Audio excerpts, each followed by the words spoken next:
Lights on, start camera, action. Cut cut cut cut cut cut. అరే scene మంచిగా రాలేదమ్మా. ఇంకోటి retake చేద్దాం. ఏం అర్థం కాలేదు కదా మీకు కూడా? మీరు దీనికే ఇంత పరేషాన్ అయితే గాడ తీస్తున్న సినిమాల ట్విస్టులు చూస్తుంటే ఆహా క్లైమాక్స్ ఇంకెంత సూరుగుంటుందో అని అనిపిస్తుంది నాకైతే.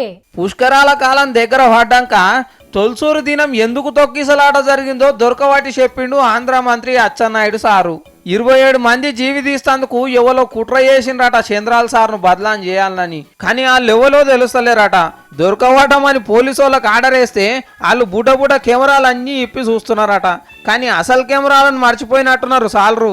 పెద్ద కెమెరాలతోని బాహుబలిని మించిన పుష్కర సినిమా తీస్తుంటేనే కదా గంతమంది జీవిడిచింది.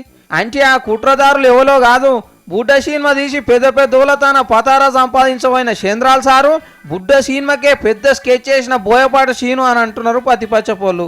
గంతమంది చచ్చిన సీను సారు మళ్ళీ ఎగేసుకుంటా పోయిండు. నా అంత మునగాడే లేడు సినిమా తీసుట్లని. ఇక శనివారం పొద్దుకి గోదావరికి అఖండ ఆరతి ఎట్లియాలను దగ్గరుండి చూపించి కిందికెళ్ళి మీదికెళ్ళి పక్క పోంచి ఎంకకెళ్ళి షూటింగ్ చేస్తాడట నెత్తురు సీనన్న.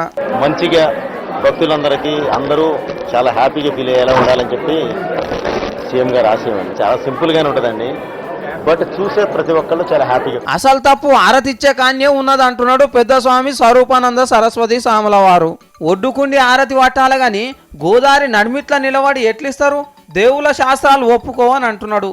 అంటే పద్ధతులు ఆచారాల కంటే వీళ్ళకి సినిమా తీసుడే ముఖ్యమన్నట్టు. కాబట్టి ఆఖరి దినం పుష్కర తానాల కోసం రాజమండ్రికి పోయేటోళ్లకు మళ్ళా చెప్తున్నాం, ఆడ సినిమా షూటింగ్ కూడా జరుగుతుంది, బోయపాటి సీన్ కూడా ఉంటాడు, జాగ్రత్త.